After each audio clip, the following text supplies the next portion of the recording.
Oke, selamat pagi ya. Jadi, ini pertemuan kedua untuk big data ya. Ini karena ini ya, supaya lebih leluasa sampai bisa nunjuk ini ya, nunjuk wajah, jadinya saya langsung aja ini ya, open new tab ya, dengan ini di sampingnya gitu sambil scroll ya, mungkin lebih gampang daripada, full screen gitu kan ya. Jadinya ini saya sudah upload semua materi ya. Kecuali pemrograman, karena pemrograman yang saya ini, apa namanya, mau ubah dikit-dikit ya, dikit-dikit atau mungkin agak banyak gitu kan ya. Soalnya di sini saya, untuk big data mungkin saya semester ini fokus ke framework yang berhubungan dengan big data gitu ya.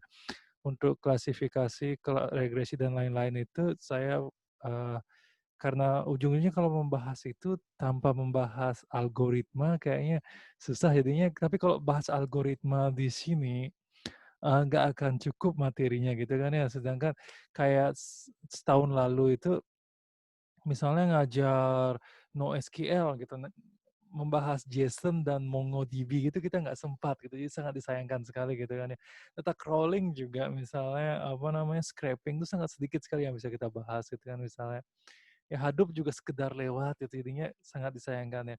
Jadinya, bahas klasifikasi juga misalnya, klasifikasi, regresi, clustering dan lain-lain juga tanpa, bahas algoritma malah, muncul pertanyaan kayak misalnya, bagaimana cara, kerja algoritmanya. Nah, di sana yang repot gitu kan ya. Topiknya adalah bagaimana menggunakan framework, tapi yang tentunya algoritmanya gitu kan, eee, tidak pas. Jadinya makanya itu saya mengajukan mata kuliah data mining di sini supaya, algoritma yang berhubungan dengan pemrosesan data di sana itu, dibahas di mata kuliah tersebut gitu ya, supaya nggak tumpang tindih. Jadinya big data bisa fokus ke data besar dan framework untuk memproses data besar tersebut di, kemampuan komputer yang seminimal mungkin gitu ya. Di sana yang mau kita, bahas dalam apa namanya, pertemuan dalam mata kuliah big data ini gitu ya. Oke. Nah di sini, ini ya nanti kita bahas juga Kaggle dan Anaconda dan nanti saya, buat video tutorial khusus juga tentang apa namanya, pemrograman. Jadi saya pisah supaya ini ya bisa lebih fokus gitu ya. Jadi kalian, tidak harus kalau pengen ngulang bagian pemrogramannya kalian nggak mesti apa namanya, loncat ke menit ke berapa gitu kan ribet. Saya juga males bikin ini ya, daftar isi kayak gitu. Saya malas banget pakai editornya ini. Saya pakai software video editing aja malas gitu ya. Padahal waktu kuliah saya ini ya, hobi banget gitu pakai Adobe Premiere dan sebagainya gitu ya. Apa namanya, saya benar-benar tamat kuliah S1 tuh soal mendesain tuh males, makanya slide saya selalu polos gitu ya, seperti itu. Polos isi pohon gitu ya, itu. Beda ya itu, ya. Oke, jadi kita itu ya, kita jadi bahas materi aja ya, itu tadi basa-basinya, ya. Jadinya, kita bahas tentang, ini yang pertemuan kedua nih, extract, transform, load gitu ya, ETL gitu ya, mungkin sangat baru istilahnya mungkin. Adakah yang paling di sini pernah dengar gitu? Saya yakin nggak terlalu banyak ya. Oke, jadi pengenalan ETL ya. Di sistem extract, transform, load adalah dasar dari pengolahan data, khususnya big data gitu ya. Jadinya, apa ya, kalian buka website gitu ya, sana selalu ada proses ETL gitu ya. Jadinya ada satu tempat yang menyimpan data besar, datanya terus ditransform, terus di-load di halaman yang kalian buka, gitu ya, logikanya ya.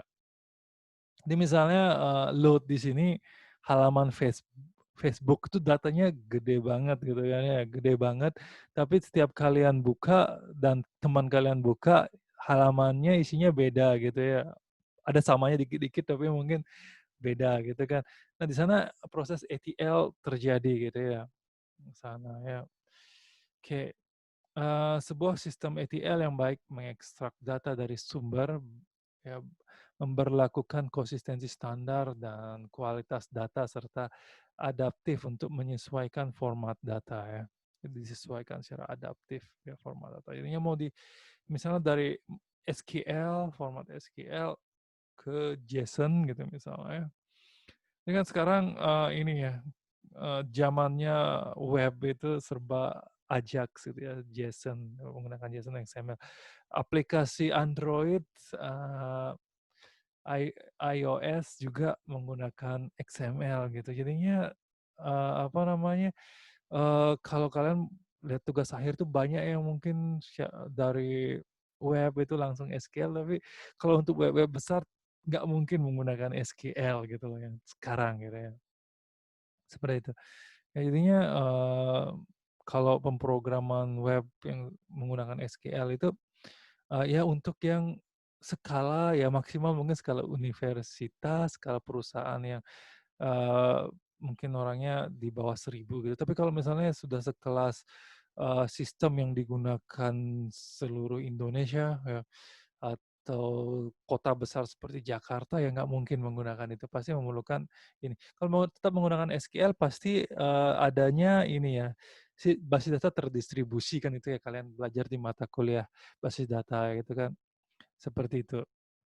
Nah, itu yang, apa namanya, terjadi gitu. Tapi di era big data ini gimana supaya tidak terlalu banyak distribusi, ya itu menggunakan, format data yang lebih ringan gitu ya, itu, arahnya flat data gitu ya, ya arahnya ke, XML gitu ya semua. Ya, menyampaikan data dalam bentuk presentation ready ininya tiap disampaikan ininya ini ya, apa namanya, langsung bisa kita lihat gitu ya. Ya, Kak, kalian kan mungkin nggak pernah ambil pusing Facebook tuh gimana cara kerjanya, pokoknya saya login, saya mau lihat updatean terbaru gitu kan, seperti itu. Dapat membuat aplikasi dan pengguna akhir dapat mengambil keputusan gitu ya. Ya misalnya buka Facebook ada yang posting nyindir kita gitu, langsung ini ya, sindir balik gitu kan keputusannya. Ya, oke itu jangan seperti itu ya, hiduplah damai ya. Ya, pengenalan ETL, ini membangun sistem ETL adalah aktivitas di belakang layar ya, layer, aduh nih, autocorrect ya, yang tidak terlihat oleh, pengguna akhir ya, menggunakan 70% sumber daya dibutuhkan untuk memproses data ya. Kayak sistem dari 70% ya nanti di Spark sebenarnya kita belajar itu ya. Ini nanti kita belajar Pandas ya, tapi juga kita belajar Spark ya kita melihat, Spark itu lebih lambat untuk memproses data yang sama, lebih cepat Pandas, tapi ketika memproses data yang besar banget, Spark itu, masih ringan, masih kita bisa muter video YouTube, masih kita bisa browsing dengan Google Chrome dan sebagainya ya. Gitu. Ya, jadi ETL di sini menghapus kesalahan dan mengkoreksi data yang hilang gitu ya, menyediakan kepercayaan data yang terukur dan terdokumentasi, menangkap alur transaksi data untuk pengamanan ya, untuk pengamanan juga. Jadinya kan, ini ya, apa namanya, perlu diamankan data pusatnya gitu ya, data yang, apa namanya, tidak, ini yang ditampilkan. Misalnya kan sama seperti membuat web itu kan halaman front page sama back page menggunakan akses MySQL, privilege MySQL yang berbeda pastinya gitu kan ya, mungkin cuma tabel komentar aja yang dikasih, apa namanya, hak tulis gitu kan ya, tabel yang lain enggak itu. Ya, seperti itu kalau kalian nanti mengambil topik tugas akhir, sistem informasi, ya jangan lupa di bab 4 ditambahkan privilege user gitu ya. Oke, nanti kalau dapat pengujinya saya akan cerewet gitu. Oke. Nah itu ya, kayak, itu ya berasal dari berbagai sumber data gitu ya jadinya sana ya, jadinya, banyak sumbernya gitu ya. Oke, jadinya mungkin Facebook ada yang sumbernya dari berita lain dan ada dari user dan sebagainya ya. Struktur data yang digunakan aplikasi atau pengguna akhir ya, yang struktur datanya pasti beda ya, yang di apa namanya, pengguna akhir yang merupakan di belakang layar sama user biasa pasti beda gitu. Kalau di belakang layar mungkin dia langsung ditampilkan, apa namanya, kayak visualisasi gitu, siapa yang lagi ngomongin corona gitu, siapa yang lagi ngomongin yang, eee, bilang corona tuh hoax, siapa yang percaya gitu ya misalnya gitu kan, semua ada analisisnya.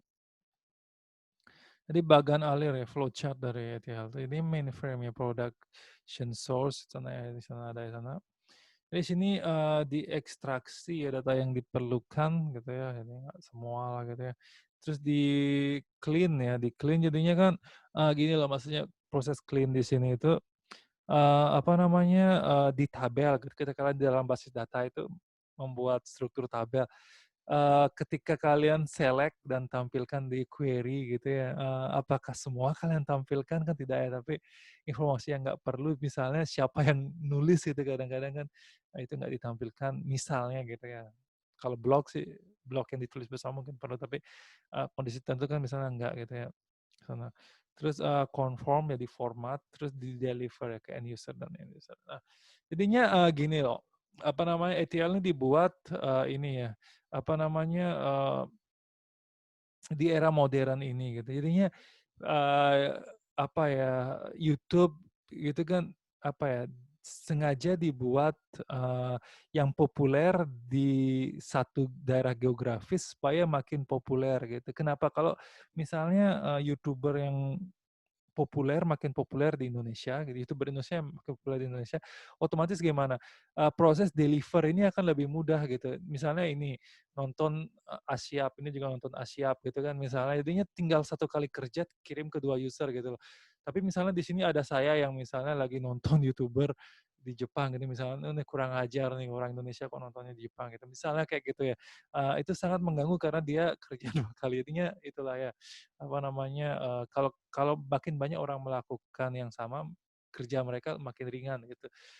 Yang, kalau bisa dianalisis dari sini gitu, tapi mungkin bisa jadi enggak gitu ya.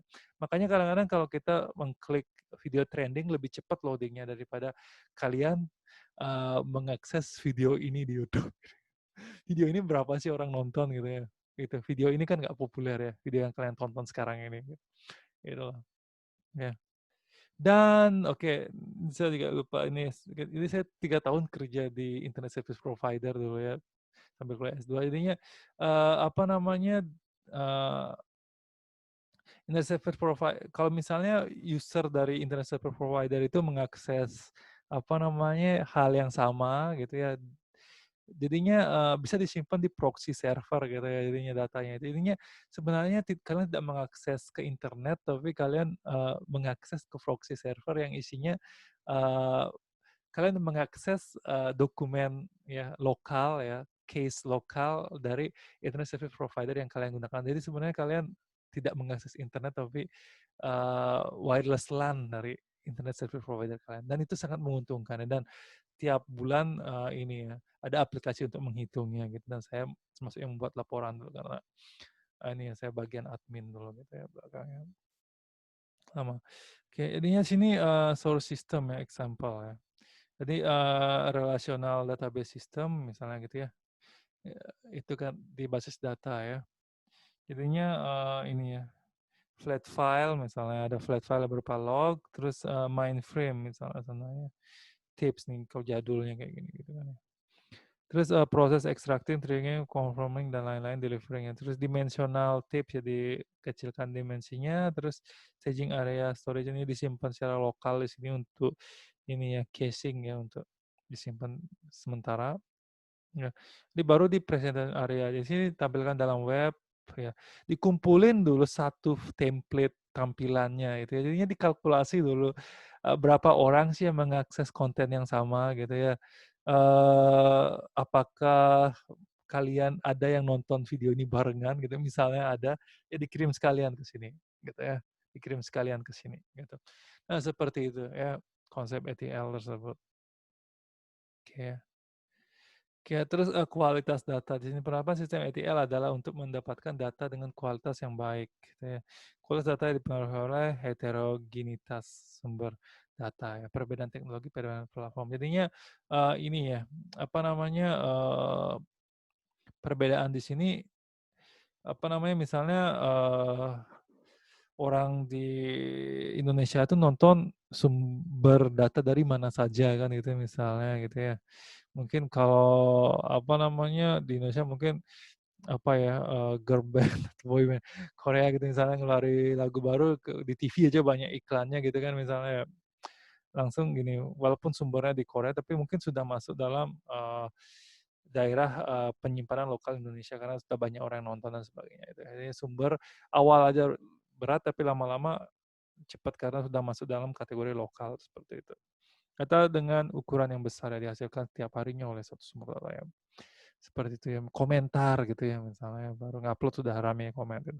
Permasalahan yang dialami oleh suatu sumber data ya, kualitas data ini permasalahan yang dialami ya, duplikasi data. Jadi jangan sampai, ada duplikasi data gitu kan ya.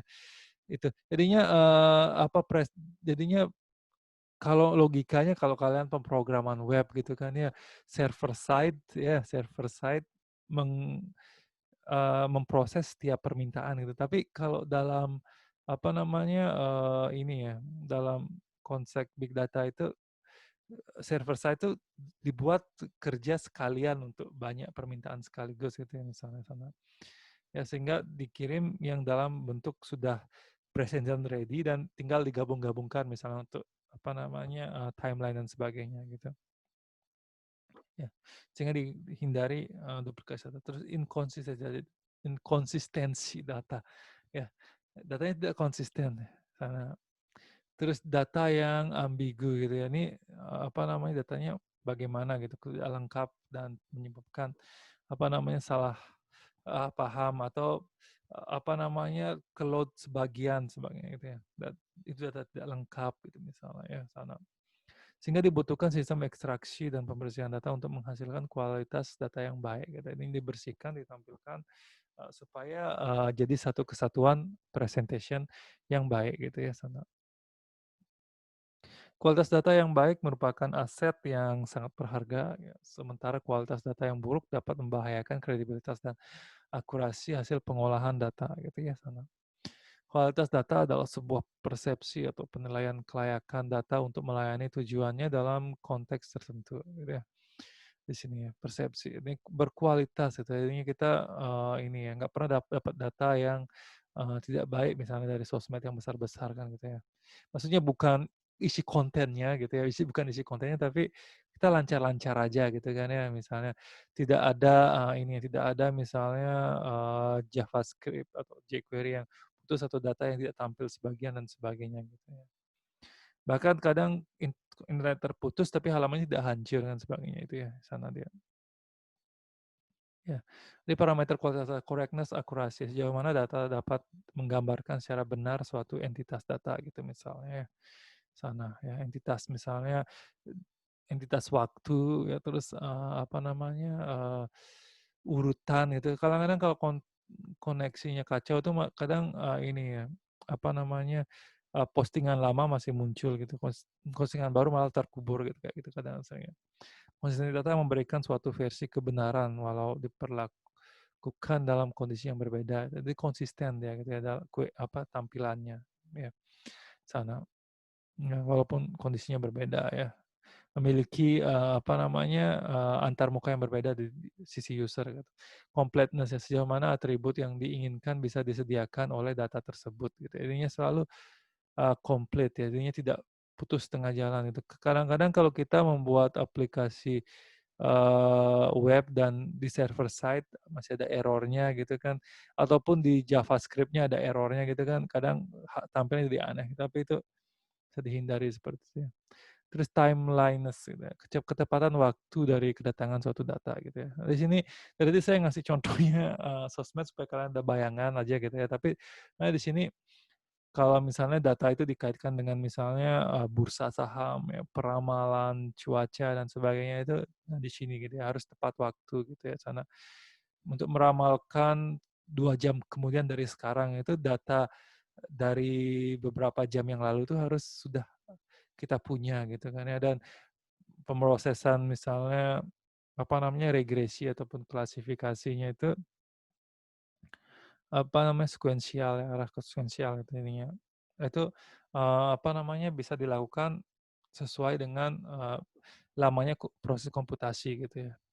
Metadata informasi mengenai data tersebut, ini metadatanya gitu. Nanti kalau ini kita bahas tentang TWIPY gitu ya, sana TWIPY tulisannya gitu, ininya untuk ini ya, untuk apa namanya, Twitter ya, untuk Twitter Jadinya, apa namanya, di sana satu tweet itu aja metadatanya banyak gitu ya, ininya seperti itu. Ini semua berbasis XML sekarang gitu, ya. Terus, itu tadi ya, jadi kita bahas satu-satu ya sekarang extraction ya. Jadi extraction seperti itu pada bagan alir ya, tahap extraction yang pertama ya, pertama. Intinya prinsip-prinsip dasar ekstraksi adalah volume data yang diambil ya, berukuran besar. Ini data yang sangat besar diambil ya. Jadi misalnya kita browse, kita ini ya lagi saya nemu ini ya, nemu misalnya, ini ya, user Instagram gitu yang, misalnya fotonya menarik gitu kan ya, jadi kita, ini kan browsing dari yang terbaru sampai yang lama gitu kan misalnya gitu ya. Ya kalau saya misalnya ketemu band baru gitu ya, misalnya seperti itu ya. Ataupun, apa namanya, ini ya malah di ini ya, di apa namanya, Instagram saya suka nyari tutorial gitu kan, tutorial misalnya saya hobi apa namanya, bikin-bikin musik misalnya untuk cara apa namanya, mixing seperti itu misalnya sering saya ini ya, apa namanya, cari-cari di Instagram karena berupa satu postingan dan cepat dibacanya gitu, itu misalnya itu nggak nyambung gitu. Ya, kayak, apa namanya, volume data yang diambil ya dari besar, terus proses ekstraksi dilakukan secepat mungkin, jadinya gimana secepat mungkin. Jadinya, kita harus kita ditahuin ya, user itu misalnya mau ini kira-kira user akan browsing sampai ke mana gitu, apa mau postingan terbaru aja atau ini kan misalnya kita lihat di Instagram kan misalnya ada tombol search di sana kan postingan terbaru atau postingan yang lama yang populer gitu kan muncul sana ya. Itu ditampilkan karena lagi banyak orang yang mengakses hal tersebut, jadinya dikumpulin gitu ya, dikumpulin sekalian ditampilkan gitu. Ketika ada yang ngeklik otomatis scroll ke bawah berarti postingan yang lama-lama juga ikut di, ekstraksi di sana. Tapi sebelum itu ini sini AI bekerja ya untuk mengurangi apa namanya, beban dari server. Sebenarnya kalau ada postingan sana sudah ada, ini ya, apa namanya, perkiraan kalau orang mengklik apa aja yang ditampilkan. Tapi makanya dari sana ketika kita scroll sampai sejauh tertentu itu tiba-tiba lambat sedikit gitu ya tergantung koneksinya. Karena dia ada proses ETL lebih lanjut gitu. Tapi sudah ada proses ETL sebelumnya yang menyediakan mengantisipasi ketika orang mengklik gitu loh, seperti itu. Nah jadi di sana banyak sekali AI, bekerja di sana ya untuk apa namanya, bagaimana mengurangi beban server gitu ya. Jadi beda dengan web biasa yang apa namanya, setiap ganti halaman loading dari nol dan sebagainya itu jadinya makanya banyak, sosmed itu menganjurkan penggunaan, eee, apps gitu ya dibanding apa namanya, web seperti itu. Karena sangat rumit sebenarnya yang bekerja di dalam. Kenapa bisa tanpa down, jadinya, di big data ini juga kita akan bahas gitu ya, akan bahas seperti Hadoop itu jadinya janganlah dikit-dikit hardware gitu ya. Jadinya, dunia, beban komputasi itu bukan sebatas masalah hardware, tapi masalah software juga gitu. Kalau kita menggunakan software yang tepat dan pemrograman yang tepat itu, apa namanya, resource yang kecil, bahkan Raspberry Pi gitu misalnya dengan, apa, komputer yang begitu ini setara handphone itu bisa mengalahkan, server kadang-kadang gitu ya, bukan mengalahkan tapi bisa berfungsi selayaknya server gitu. Ya tidak terjadi overkill dari segi hardware gitu ya, seperti itu. Makanya, ini ya, apa namanya, laptop saya mungkin ini dibanding dengan laptop lain yang, berbasis mungkin, apa namanya, Windows dan banyak diinstal, apa namanya, startup yang rame itu mungkin lebih cepat gitu ya di sana itu, seperti itu. Jadinya, ini ya di sanalah gitu kenapa saya sangat fanatik dengan Linux itu, Unix system ya sama. Kayak, itu ya, jadinya, proses ekstraksi dilakukan secepat mungkin. Ini proses ekstraksi dilakukan sebisa mungkin menjadi kecil gitu ya, kecil. Diharapkan perubahan di sumber data seminimal mungkin, jadinya tidak ada perubahan ya. Terus, sebelum melakukan ekstraksi data diperlukan sebuah peta logika data yang menggambarkan relasi antar feature ya sana, ciri ya, dari sumber data dan feature data yang akan diolah atau ditampilkan ke pengguna akhir. Nanti dokumen ini menjadi panduan yang mengikat proses ETL dari awal hingga akhir gitu. Intinya apa sih yang mau ditampilkan ya, apa yang mau di-load dan apa yang mau dibawa ke proses transform gitu ya. Intinya di sana ya.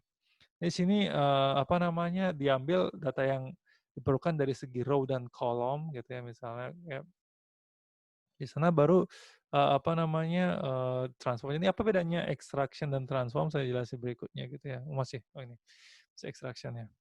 Di, langkah-langkah pembuatan peta logika, memiliki perencanaan yang matang yang berdasarkan metadata gitu ya. Ini metadata apa? Ya kalau kalau misalnya user browsing dari apa, metadata apa aja yang diperlukan gitu ya. Metadata apa yang hanya tampil setelah klik detail dan sebagainya itu sudah ada perencanaannya gitu ya.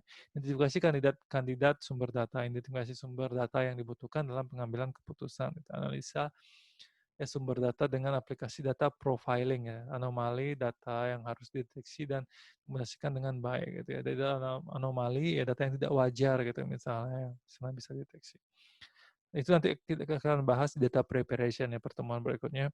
Memahami kebutuhan data dan aturan bisnis pada bagian pengguna akhir. Memahami model data dan dari tempat penyimpanan data ya, melakukan validasi formula ya misalnya ada hitung-hitungan misalnya gitu ya, misalnya aplikasi transaksi seperti toko online gitu misalnya di sana kan itu ya, seperti itu.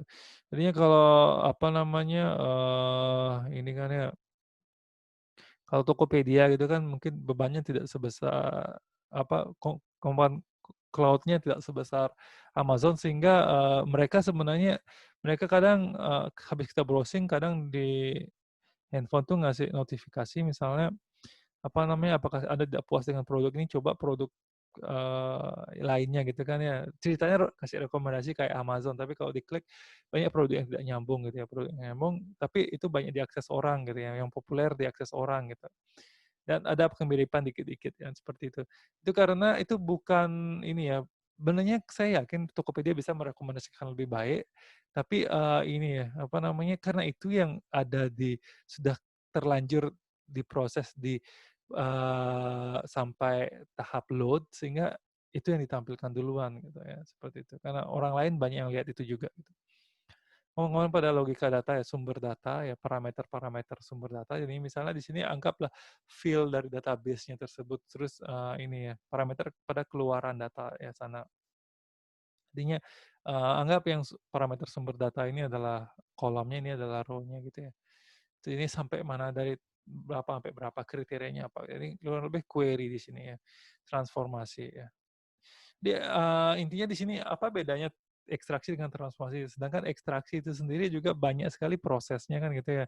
Kalau ekstraksi itu dilakukan di sumber data, kalau transformasi itu dilakukan di, pusat, transformasi. Jadinya anggap ada tiga ini ya, 3 buah komputer gitu ya. Satunya, menyimpan data, satunya memproses data atau transformasi data. Jadinya transformasi data itu diekstrak dulu, hasil ekstraknya disimpan lagi, sementara di transformation diolah di sana, itu baru transformation. Kalau hanya melakukan pemilihan data, diekstraksi dari sumbernya langsung, itu extraction. Kalau transformation, di-copy dulu, baru diproses ya.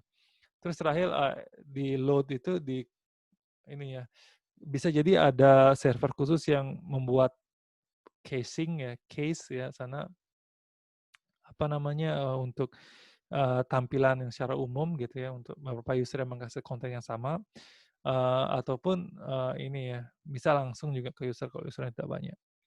Itu masuk data pada sistem ETL yang melingkupi aktivitas berikut, formatting dan standarisasi, mengubah ke angka atau teks tertentu atau format tanggal gitu misalnya, jadinya tanggalnya di-load dalam format misalnya Unix timestamp diubah ke, format, tanggal bulan tahun kalau di Indonesia gitu misalnya kan ya, kalau saya paling suka itu tahun, bulan, tanggal, karena kalau di-sorting itu mau dia berurutan dengan baik gitu ya.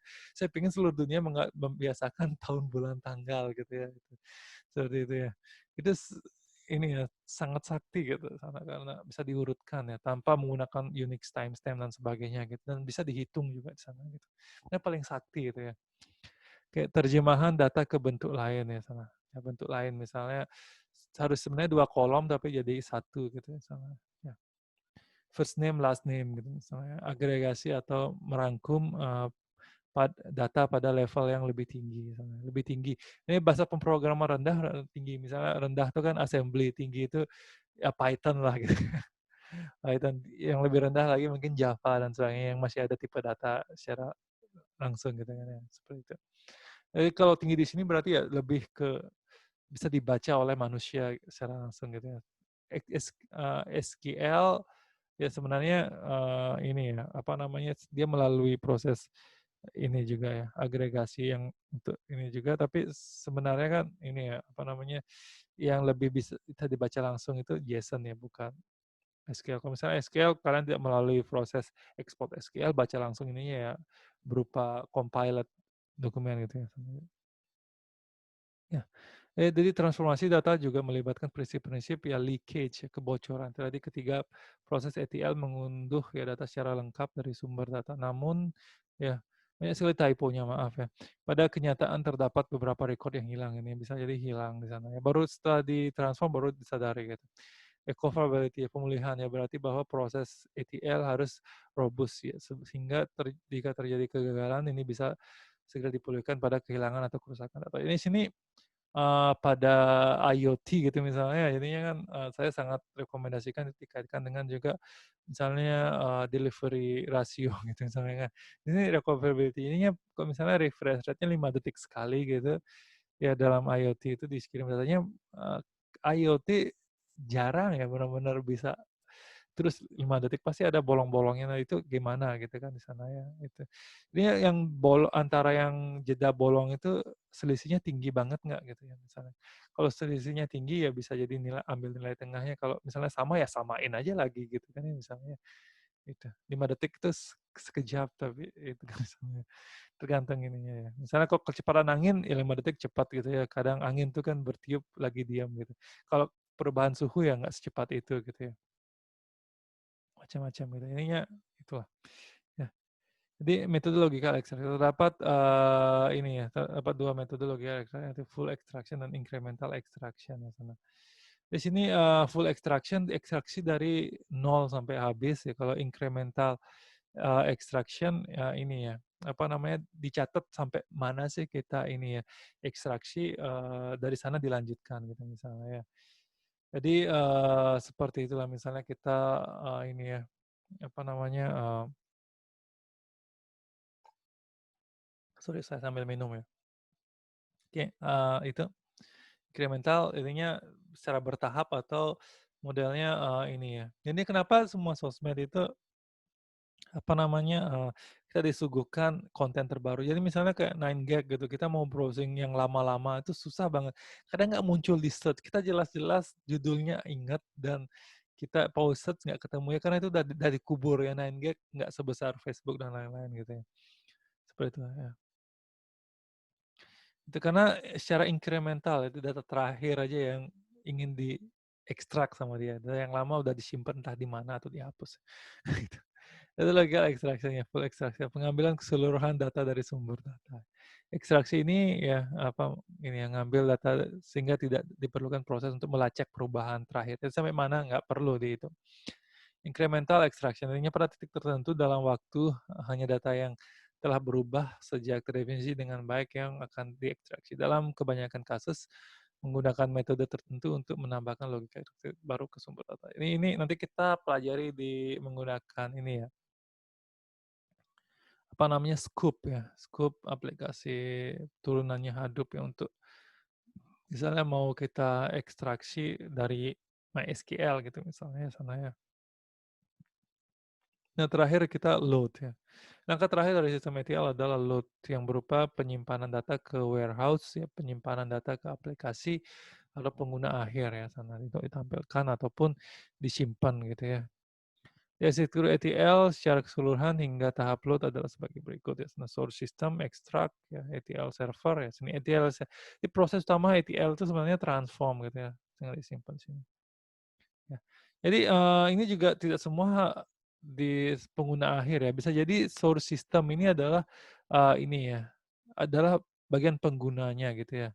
Dan ini adalah, servernya, ini ada 2 arah gitu ya. Ini dari satu penyimpanan yang besar ke tampilan yang kecil-kecil per user. Bisa jadi juga per user diekstrak ke ini gitu. Jadi misalnya ETL ini 2 arah, jadinya bisa dari user, bisa jadi sumber data. Kalau dari user gimana? Misalnya, ini, apa namanya, Facebook pengen tahu siapa aja yang, suka, ini ya, sedang ngomongi girl band Korea terpopuler gitu misalnya. Jadinya diekstrak semua yang misalnya nge-share atau ngomongin girl band tersebut gitu misalnya kan itu ya, ditransform di sini jadinya mana yang bener-bener informasi yang penting, mana yang, nggak jelas atau nggak penting, disaring di sini, atau ada informasi yang kepotong di sini, habis itu baru ditampilkan di sini. Sehingga di sini bisa dilakukan, misalnya ini ya, di sini dilakukan pemeriksaan lebih lanjut ataupun di sini sudah dilakukan pemeriksaan misalnya sentiment analysis, siapa yang, mencaci maki, siapa yang memuji, bisa dipisah dan disampaikan di sini gitu misalnya, seperti itu. Oke. Nah itu load-nya sedikit ya karena emang ya load-nya cuma tinggal ditampilkan gitu ya, sudah jadi transform yang paling banyak kerja gitu. Oke ya, itu dia ya, jadinya, jangan kira satu ini cukup jadinya, nanti saya ada susulan yang masih menyusul buat nanti tentang pemrograman dan Kaggle-nya itu nanti, menyusul ya di sini. Oke, itu tentang materi ETL ya nanti dipelajari karena nanti, tetap ada UTS dan UAS ya. Oke, ya jadi itu sekian, terima kasih.